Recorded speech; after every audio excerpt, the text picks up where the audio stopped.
Welcome to TMZ Live. So sentencing is now looming for Diddy. He is still behind bars. Sentencing is October 3rd, less than 2 months away.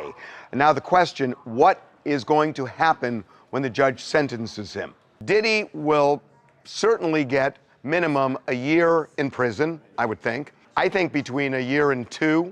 It's possible he'd get 3. I don't think he's going to get more for what he was convicted of, because the fact is, he won this case because the 3 charges that were the basis of this prosecution, he was acquitted on. And the reason he was acquitted is largely the result of the legal work of Mark Agnifilo, who has represented him and held him this defense from the very beginning. He said something about what Diddy is going to do once he gets out of prison, possibly, earlier this week. And it's caused quite the stir. So let's bring him on. Mark, welcome back to TMZ Live. Oh, thank you so much for having me, Harvey. I really appreciate it. I want to play the clip from the CBS show. And I want to get your reaction to it because a lot of people were really stunned by it. I think he's someone who is always going to strive to do something, exceptional and probably demanding and challenging. But I think the most demanding and challenging thing in front of him right now is to get back with his kids and get back with his mother and the people who love him and miss him. One thing he said, he's going to be back in Madison Square Garden. He said that? He did. He said to me, he's going to be back in Madison Square Garden. Doing what? I guess being on stage, and I said, I'll be there. So there were a lot of people who heard that, who said, he was acquitted on the big charges, so why not? And there are others who are saying, look, we've seen the Cassie video, we've heard the testimony, they think it's disgusting. What say you? I think it's a long road, and I stand by both parts of my answer.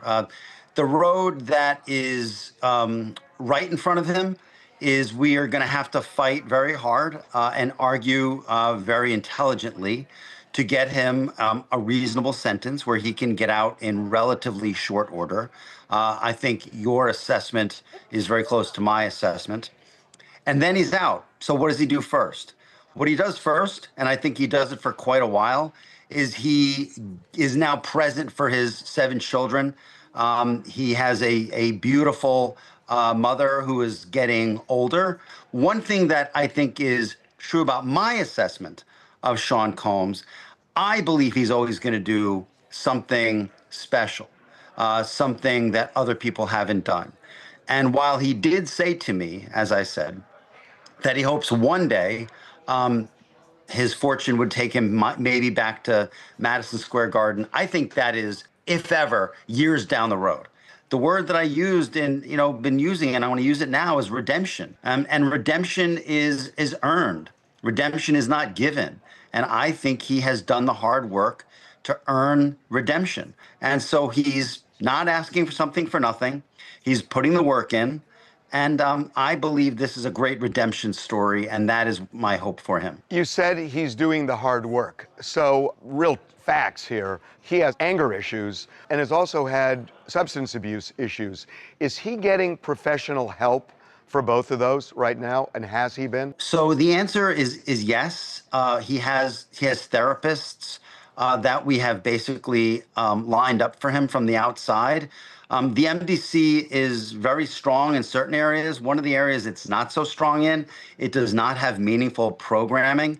And so that is not really available to him on the inside, as though if he were at a traditional post-conviction facility, there'd be more programming for him. So we have put things together. He's working very hard in therapy. We know who his therapists are. We don't seek to break the privilege that they have, but I know that he's working hard on all these issues. As you might remember, we got him into a batterers program even before he was arrested on the federal case. And frankly, I wish he had done that 30 years ago. I'm trying to put myself in your shoes. When it comes time for sentencing, would you argue to the judge that the best way to get real professional help is on the outside, not the inside, and therefore house arrest or just house confinement might be more appropriate than prison? That is certainly an argument that I may make. I mean, I think I'm certainly going to be asking the judge as a condition of his supervised release that he have appropriate counseling and therapy. I think he needs it. I think he thinks he needs it, and that's the important part. What I think is really irrelevant.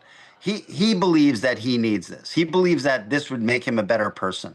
And the one thing that he says more than anything else, and he said this consistently for the last 10 and a half months, is I am going to make the most of my time in jail. So house confinement is something you would seek?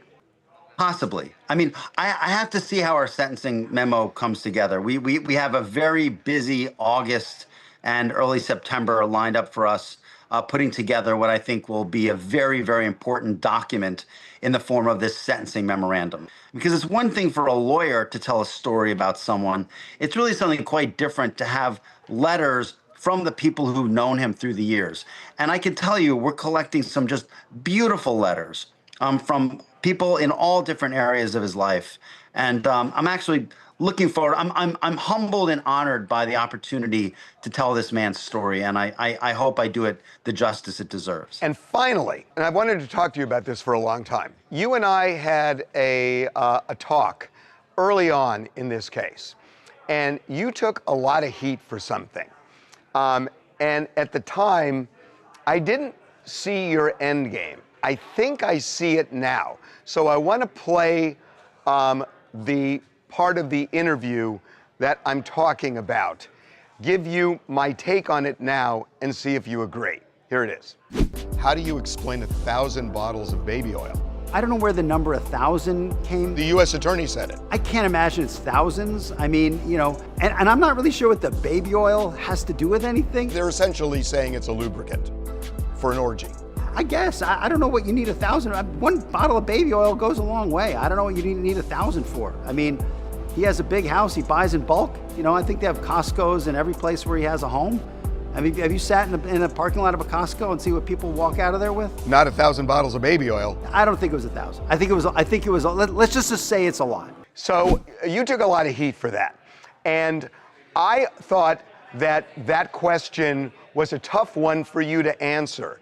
And I see it very differently now, because I saw what you did in your closing argument, where you mocked the fact that 70 Homeland Security officers were able to seize 1,000 bottles of baby oil, and the streets were safer because of it. And you mocked it.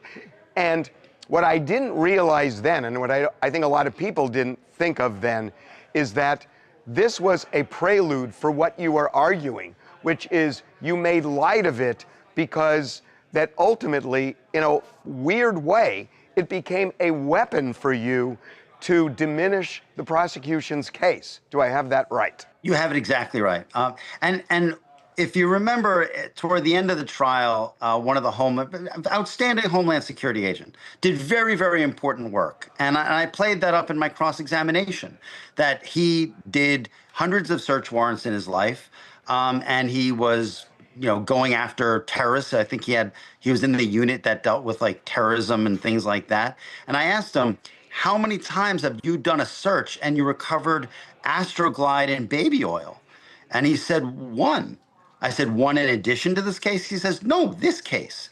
And, I wouldn't make light of hard drugs. I wouldn't make light of guns. I wouldn't make light of those kinds of things that are actually dangerous, because they're dangerous. But baby oil and Astroglide, I mean, one of the things I did in my summation, and this is, I think, what you're referring to, is early on in my summation, I sort of used it as a test balloon for the jury. And I said to the jury, they used all of this show of force, they used this military tactics, but it's all worth it because they got the Astroglide and the baby oil, and the jury laughed. And when the jury laughed, I said, I'm good. I know what I'm going to do from here. I'm going to use the tools in the storyteller's, arsenal, some of which is sarcasm, some of which is, they're different techniques. But the jury, I think, saw it that way. Well, listen, cannot thank you enough for the time, Mark. Congratulations on the win. Thank you. Thank you so much. Thanks for having me. Really appreciate it.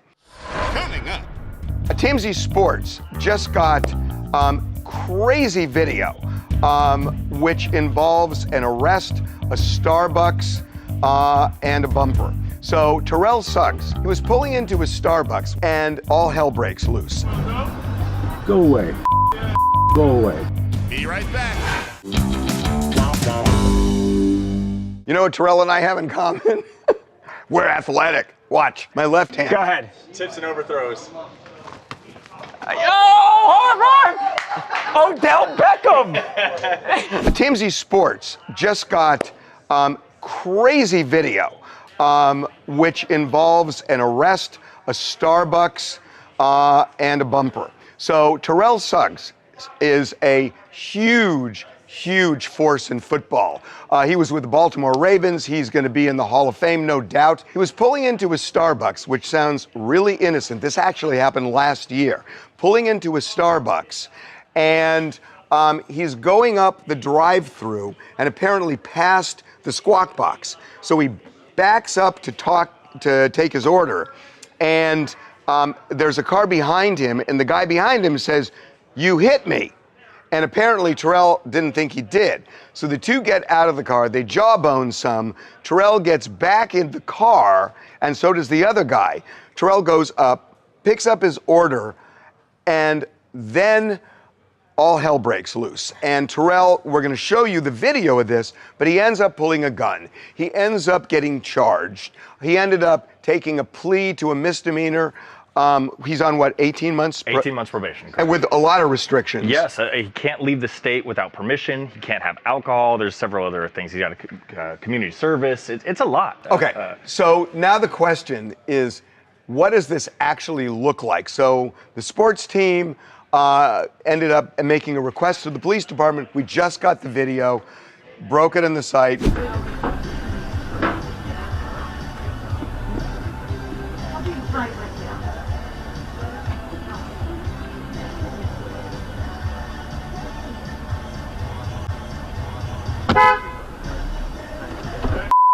Just backed into me, man. No, I didn't hit you. No, I didn't hit you. Really? Back up. I'm not that good. Go away. Go away. I killed your bitch ass. Go away. Anything else say? So he's already gotten his order. Oh, he pulled a gun. He pulled a gun. Wow. That right there, instant legal game changer. In many states, just showing a firearm without firing is enough for a felony brandishing or assault with a deadly weapon charge. Arizona, they've got looser gun laws, but it's still a dangerous move. You can't make an argument that that's self-defense because all he had to do was pull away and the guy wasn't doing anything. Well, his rep states that Terrell was a bit concerned about the guy not getting his order yet and following him. That's the rep stance. Does that make sense? No. So No, well, you just asked. He's a mad. Well, you just asked. Yeah, I mean, you just asked me a question. Does that make sense? It does not make sense. From their perspective, from my perspective, from your perspective, I agree with you. But from their perspective, they're saying that he was afraid that because the guy hadn't gotten his order yet, that he could have just followed him and done damage to him. Instead of just pulling out, Terrell pulls a gun. Yes. No defense. And he's a massive person. He's so physically imposing. You know what? The best thing for Terrell Suggs here is that this happened in Arizona. If this was in like New York State, They charged him with a felony. Oh, he'd be in prison for 10 years. They charged him with a felony yes, for that. absolutely. He did get charged with a felony. He pleaded down to a lesser charge, so that was part Was of it the plea was it agreement. gun possession or It was disorderly conduct involving weapons was the felony. And then, so he pleaded down to a similar charge, but it's just a misdemeanor version of it. Now, if he screws up in his probation, it goes back up to felony. He's facing prison time. So And he's got 18 months. 18 months, man. He's got to keep his nose clean. Is that brandishing the weapon? Because it's kind of like halfway. He didn't point it at him, but he definitely showed it. It's almost like it's almost assault with a deadly weapon. Yeah. Because you don't have to have Right battery, there. but it's when you pull a gun on somebody like that. Now, he didn't point it. No, I know. But it was threatening. See, the problem is the 18 months. Yeah. And that's why, like, a lot of criminal defense lawyers, Yeah. they don't like long probation. I mean, theoretically, you violate a traffic law, you're breaking the law, because one of the things is obey all laws. The judge did say if he keeps up with all conditions, it could be reduced down a bit. But yeah, still nonetheless. The probation could be reduced down. So it's still months and months that he has to get. By the way, just no defense. Gabe in Maryland. This was a very dumb thing. NFL Hall of Famers doing dumb things, and Terrell Suggs is definitely going to be one of them. But this just didn't need to happen. But I'm glad that the victim's okay. I'm glad T. Suggs is okay. He accepted responsibility, and we can focus on the main thing, which is the Ravens beating up on everybody's favorite team during the regular season. Boy, you are a good PR person. Let's focus on the main thing now. Avoid the gun thing. Let's talk about the main thing. Right. Kristi Noem, the head of our Homeland Security, is lashing out at South Park. It seems like South Park is taking aim at everybody in the administration. They did Trump a couple weeks ago. Oh boy, did they do Kristi Noem. And she is pissed. But before I show you what Kristi Noem said, you've got to see. Joanna, do you have this? This right here. is the South Park clip. This is, I'm sorry, hysterical. Remember, only detain the brown ones. If it's brown, it goes down. Look out! Did a good job in there, soldier. Okay, thank you, Captain. I know it's tough doing what's hard, but we could use more men like you to distract. Whoa! What the Your Botox, Miss Nom? Oh yeah, fix me up. Another day doing what's tough. Okay. I can't. So I'm sorry, but funny is funny. She didn't think so. So she is on Glenn Beck's show, and here's her reaction to South Park. South Park has a bipartisan burn policy. They'll roast your politics, your face, your dog, and your shoe size in one scene. The real question is outrage the point or the product? Welcome to the club. Well, I guess so. I didn't get to see it. I was going over budget numbers and stuff, but I just think it's it never ends. But it's so lazy to just constantly make fun of women for how they look. Only the liberals and the extremists do that. If they wanted to criticize my job, go ahead and do that, but clearly they can't. She didn't see it, though, because if she thinks that they just made fun of her looks, then she didn't watch even that full clip, where clearly they're making fun of everything that she's doing Right, and eating. get the brown ones. Right, So, exactly. they're making fun of both. Yeah. But, look, on a level,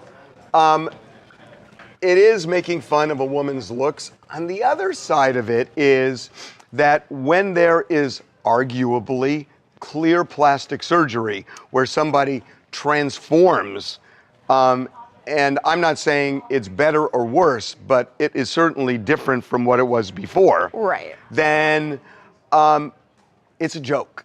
And I don't think it's a liberal thing that liberals are the only ones doing this. I think everybody does this. And I think the idea of saying, oh, this is lazy liberals doing what liberals do, I'm not buying it. And they're not. South Park goes after everybody too, right? Yeah. Like I have no problem with this. If it's funny, it's funny. It's comedy. Exactly. I can't get outraged over this. She didn't even seem that outraged. I don't think she was either. But the thing is, she also tried to make this, that liberals were doing this, and if you can't make fun of my job, guess what? They made fun of her job. Right, exactly. They made fun of her job. And that's why they then took the kind of low blow of making fun of her looks. They wouldn't do that for no reason. Right. They're doing that as like a little. What if they punch didn't? to- What if they didn't make fun of her job, but just did her looks? Then I could maybe understand a little bit of where she's coming from. Why can't you joke about plastic surgery? Why can't you make a joke about plastic surgery? You can make a It's not joke, about of women. course. There are men who have plastic surgery, Right. and people joke about it. Why can't you do that? Right, and she does undeniably funny things, like sitting on the horse. It seems like dress up something. Why can't you make fun? The thing with South Park too is like reality right now is just writing itself. Like you don't even need to write the jokes. Like everything like politically is just so crazy and ridiculous right now that they don't even have to like go too far to make it, Because life is crazier than fiction. Exactly. Hi, I'm Zach from Kentucky. I think it's funny that Kristi Noem feels the need to actually do this and make fun of South Park and call it irrelevant, when in actuality, it's not irrelevant. It's very important. It's not even just making fun of her looks, as they pointed out. It's also making fun of her job and what she has done, including killing her dog. Do you think your governor is going to run for president? I hope he does. I love Andy Bashir, but I don't know if he has a shot. Coming up. I don't believe Renee Rapp. Renee Rapp's a big star. She's 25 years old, Gen Z. She is trying to convince Alex Cooper on the Call Her Daddy podcast that she has no idea who Joe Rogan is. How can you not know who Joe Rogan is? Be right back.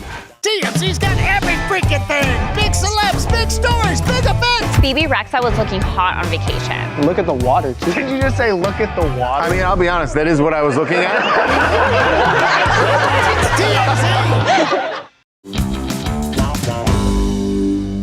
I don't believe Renee Rapp. Renee Rapp's a big star. She's 25 years old, Gen Z. She is a singer now, actress, worldly, and she is trying to convince Alex Cooper on the Call Her Daddy podcast that she has no idea who Joe Rogan is. That's impossible. Here's what she says. What would you do if you were forced to have dinner with a straight white man whose personality revolved around Joe Rogan being his religion? I need you to tell me something. Who the is Joe Rogan? Because I saw something I saw a TikTok using his name today, and I was like, what is that? And that was not the first time I'd heard this name, but I'm not sure who that is. He's not in Ocean's 11. No, who is this? Have you ever watched Fear Factor? No, what's that? Do you know what the UFC is? What is this? The UFC, like UFC fights? He's a fighter? Well, I don't know. He has a podcast. He's my height. I guess you don't have to be God. tall to be a fighter. Oh my We're moving God. on. Oh my God, stop it, please. It's so BS. Well, but here's so the thing. BS. If she is a great actress if she's acting, because you listen to her and it seems like she really doesn't know, that she's annoyed. And if that's the case, kudos for being a great actress and clueless. How can you not know who Joe Rogan is? Joe Rogan, to me, right now, is, outside of Donald Trump, one of the most recognizable names in America. I don't think there is any way you can get around knowing who Joe Rogan is. In the sports world, you got to know. Television, like Alex said, Fear Factor. And the podcast is just everywhere. But it's not just that. I think even for like Gen Z in particular has been super influenced by Joe Rogan. I think that's why he has such a huge following. That's why Donald Trump won the election. He spans over so many generations. It's like, it's not just the people who know him from UFC who are a little bit older. This woman is Jessie Smollett, okay? Okay, trust me. This is Jessie Smollett, okay? Hi, I am Jamie. I live in Cleveland, Ohio, and I think you're hitting it right on the head. That's exactly what I was thinking. She knows exactly who Joe Rogan is, which is what makes it so iconic, and that's why I shared it on my TikTok. I was like, there's no way she doesn't know who he is, and that's why she's a queen. She knows that this is going to get under Joe Rogan's skin, that it's going to emasculate him. Bringing up his height, looking at a photo of a person and saying, what is that, is just absolutely iconic. And whether she was being intentional or not, I also wish I lived in a world where I didn't know who he was. It went totally over my head. You unlocked it. You're right. Now I know why you're right. You're absolutely right. She went right for his height. Yep. And it didn't occur to me, but you're right. That's what she chose to say. She knows who Joe Rogan is. You're absolutely. Yes. I wasn't sure at first. Mentioning his height when she's looking at his bio and she says he's as tall as me, she knows this was an act. So we had a lot of details on the death of Kelly Clarkson's ex-husband, Brandon Blackstock, yesterday. That he died from melanoma that he was fighting for over 3 years. A lot of people thought when Kelly Clarkson started being absent from her show that it was because she was just sick of doing it and that she was going to walk away from it. And we were told yesterday, in fact, when we were doing our live stream, we actually learned that on a phone call, that the staff of the show knew about this for a long time. And it had nothing to do with her wanting to leave. It had to do with her dealing with her family. So now the question, is the show coming back? Yeah, because they had already announced that it got renewed for a 7th season, and they're going to be dropping episodes in September. Obviously, that's right around the corner. So we reached out to some people, and the plan as of now is she is going to come back, and they are going to go forward with the new season come September. And we're hearing that from people connected to the show. So, it just seems like all of these stories that came out that she was just tired of the show, not true. Coming up. Sha'Carri Richardson is at SeaTac Airport with her boyfriend, Christian Coleman, and they're just having an enormous fight. And this happens. Be right back. Welcome back to TMZ Live. I apologize for this, but I just knocked my elbow into a corner of one of the desks. So, excuse me. So Sha'Carri Richardson is at SeaTac Airport with her boyfriend, Christian Coleman. They're both Olympians. Yes. And they are top of the game. And they are together at the airport. And this happens. So you can see the two of them. 4th-degree misdemeanor assault might sound small, but it's still a criminal charge, and in public, on camera. That's PR quicksand. Pro tip. Never let AirPods become Exhibit A in your trial. Come out, there they are, and she is following him, and she is pissed. And you see her just, they're getting into it, and they're just having an enormous fight. And he's walking away, and she's following him, and she is just not stopping. So this is all in camera view. And that's when she shoves and him she right shoves into him. Yeah. So as we watch this, she got arrested. Yeah, she got arrested for fourth degree misdemeanor assault. She shoves him the whole time. I mean, they said it was over like some earbuds or something like that, headphones. How can it be over earpods? That makes no sense. A lot of people are speculating that it was more than just that. It's not over earpods. You don't do that over, I mean, they're together. Right. But kudos to him. I mean, he's walking away trying not to get a reaction out of it. So, but you can see in the video too, towards the end when they make their way to the security checkpoint, she appears to throw headphones at him as well. So You'll see it in a second. The narrative that this started over him having her headphones is a little bit unbelievable. Right there. And also, how do you get in a fight like that over earpods? Right. To her credit, Christian Coleman addressed the media on Monday, and he defended her, said it was kind of everybody's going through some things right now. We all have these down moments. We all have these bad things. He doesn't hold it against her. I'm assuming that's why she hasn't been criminally charged yet, because it's on video. The prosecutors told me it's still with the police right now. But you don't put your hands on nobody, even if you are, having a disagreement. I wonder though if the prosecutors are saying because this is going to be a misdemeanor. Yes. Okay. So if the prosecutors are saying if he's not going to be a cooperative witness, they may not do anything. And that appears to be what even the police are weighing right before they even send it to the prosecutors. Do we even have a witness here? Because he doesn't want to press it. charges. He said it repeatedly. Well, they do have it on video. Yeah, right. It's true. But yeah. Erica from Connecticut here, and I have to agree. I just feel like the incident was definitely more than just about AirPods. It's unfortunate that this is on camera for her. I like to see her in a positive light. I'm just glad that the boyfriend didn't retaliate and hit her back.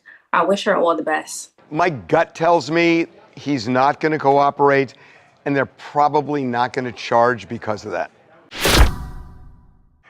So the American Eagle ad with Sydney Sweeney, where she talks about her good genes, which some people think is a dog whistle about genetics, Aryan Nation, whatnot.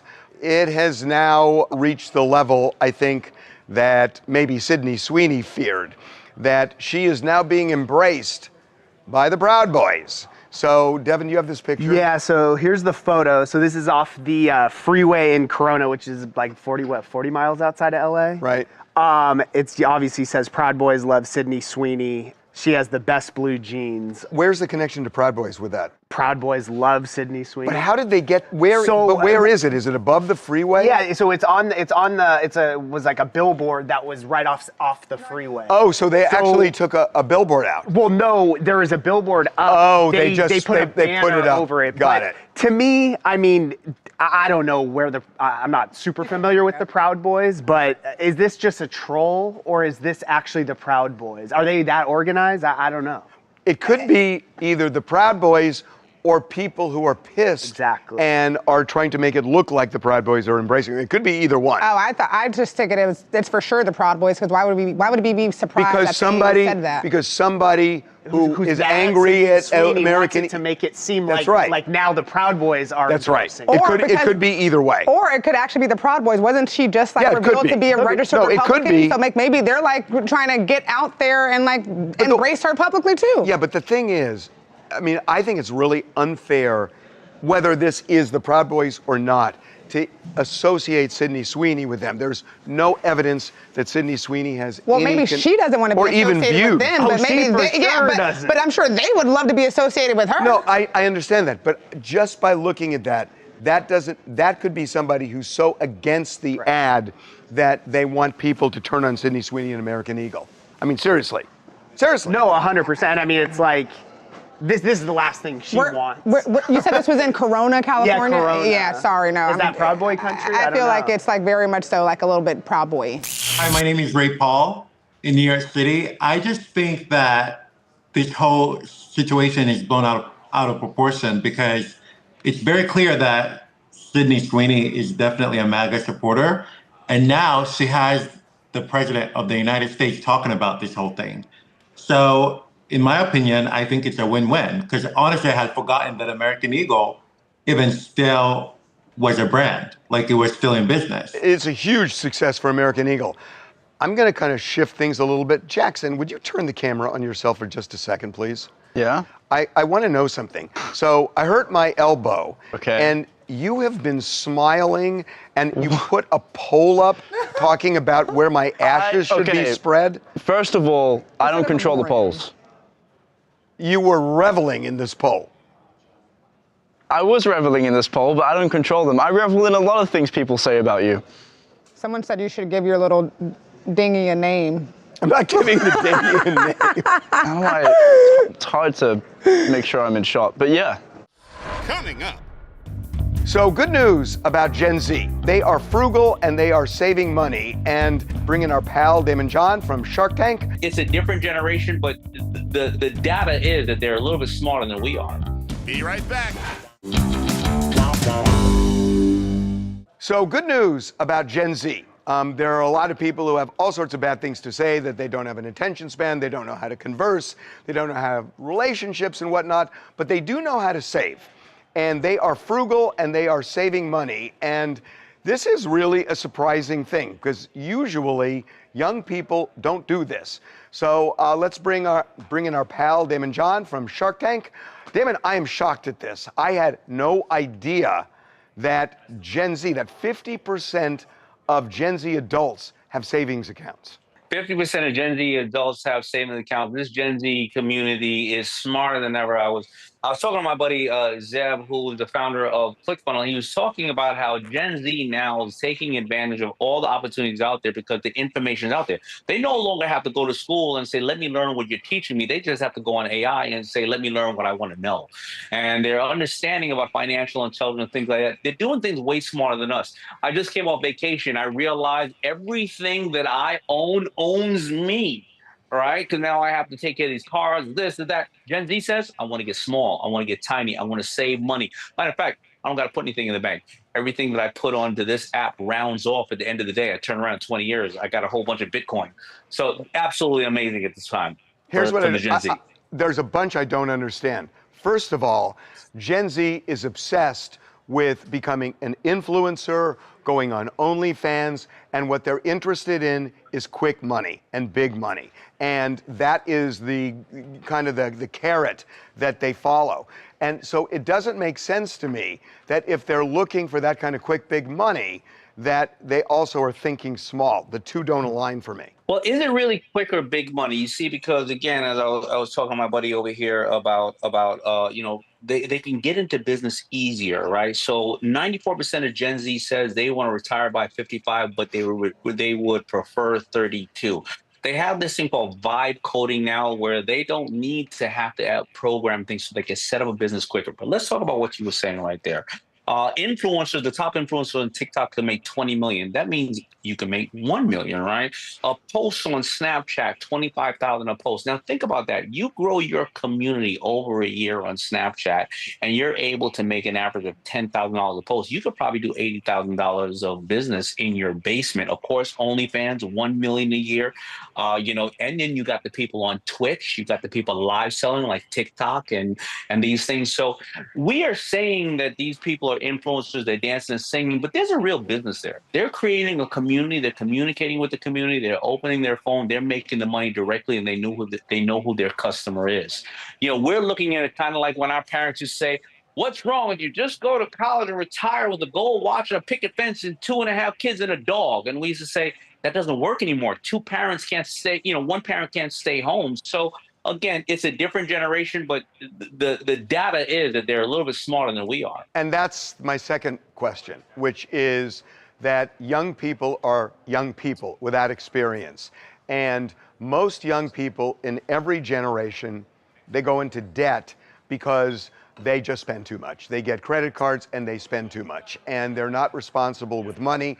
And you don't learn in high school or college how to manage money. And you overspend and overextend, and then you correct it at some point, maybe in your 30s.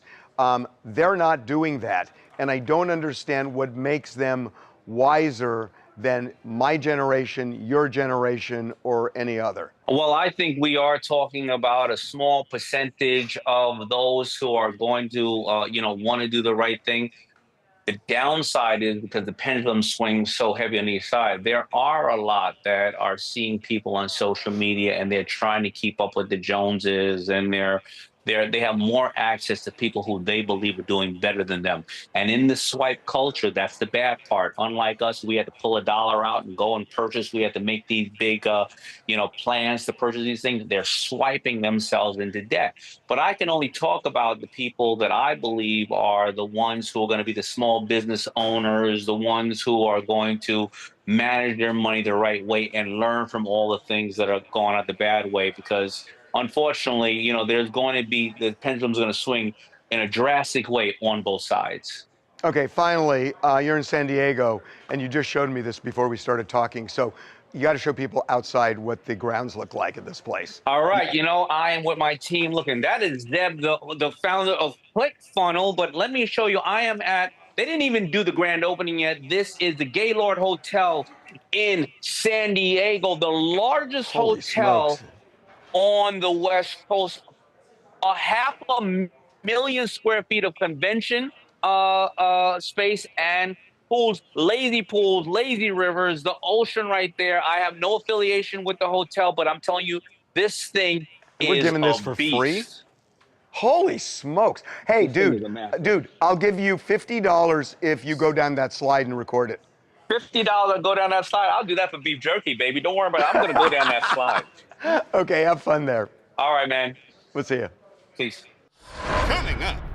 You have heard about famous rivalries, UCLA versus USC, the Yankees and the Mets. Well, there is a new rivalry, folks, the Backstreet Boys versus NSYNC. We got the Backstreet Boys golfing, and AJ, Nick, and Brian decided to make a challenge. Be right back. Buckle up, party people. The TMZ After Dark Tour is hitting Hollywood. Join Ray J and special guests as we hit the hottest restaurants, wildest bars, and sickest clubs. DJ Miles is dropping beats as we roll down Sunset and Hollywood Boulevard. The party starts every weekend at 7 p.m. from the Hard Rock Cafe. Book now at TMZTour.com. It's gonna be epic! You have heard about famous rivalries, UCLA versus USC. The Yankees and the Mets. Well, there is a new rivalry, folks. The Backstreet Boys versus NSYNC. We got the Backstreet Boys golfing, and AJ, Nick, and Brian decided to make a challenge. Who's the best player of the five of you? Brian's really great. Listen, I'm a true 19 handicap. That's because I don't play that much. My wife is actually better than I am, but I'll just say that right now. But Brian, I'm gonna call it. I think Brian beats AJ majority of the time, and I'm a 6.8. we gotta not too bad. and we gotta watch AJ so that he doesn't drop balls. That's a cheat. Have you guys ever played against the other groups? Oh God, no, not No, really. you know what? You hear it first on TMZ. It's gonna be Boy Band Mania golf tournament. Yeah, let's go. We're go. challenging NSYNC right now to 5-on-5. I'm going with the Backstreet Boys. I'm going with the back. Well, and also, Justin Timberlake is struggling right now, so he's a great golfer. He won't be part of it, so. But it's the problem that NSYNC always has. If you look it up, Joey Fatone describes himself as a terrible golfer. He knows he's not good at it. Lance Bass has a charity like disc golf championship or something, but he doesn't golf. The other two, I don't know. Justin Timberlake. But a 19 handicap ain't good. No, but Justin Timberlake is a great golfer. Right. They're not gonna. It's the same thing. Can NSYNC get Justin to come back and save them? Well, no, but he seriously cannot right now. Well, he can't with the Lyme disease. Yeah. Yeah. So Backstreet's gonna win. You know, by the way, Backstreet Boys are in Vegas right now, and at the Sphere, and they are just selling. They're killing it. I mean, this apparently everybody in our office who has been to this concert said it's amazing. Hi, I'm Samantha from New York, and this is why they say be careful what you ask for. I've always wanted to watch these two battle it out, and it's a shame it's going to be on a golf course, but I'll take what I can get. Oh no, they'll stream it. They're going to if they would do it, they would stream it, and it would be huge. It would be huge. What else do you guys want to talk about? Hi, my name is Angie, and I'm from the UK. Today, I'm talking about the Diddy case. Someone allowing a wealthy and influential person such as Diddy to serve his sentence at home could actually reinforce the perception that the justice system favors the rich and famous. It risks sending a message that justice isn't blind but biased in favor of privilege. Therapy can actually help on the inside with proper advocacy. Diddy could be placed in a facility equipped with such treatment, successfully coupling up with I can't even put my words back in, rehabilitation and accountability. Yeah, it's not a shock. It's just true. I mean, if Diddy had other lawyers who weren't as good, he might have been convicted. One more. Hi, I'm T-Rex from Gulf Shores, Alabama, and I want to talk about Terrell Suggs. His aggressive reaction highlights how pressure and frustration can lead anyone. Thankfully, he acknowledged his mistakes in court and seems ready to move forward. This serves as a reminder that everyone, regardless of their accomplishments, is human and capable of error. They just hope this is a lesson in this similar situation. But that's why the publicist's statement that, oh, he felt threatened and that's why he did it is such BS. And it's not like owning it. It's like, okay, here's a lame excuse that nobody's going to believe. You know, that's the problem with it.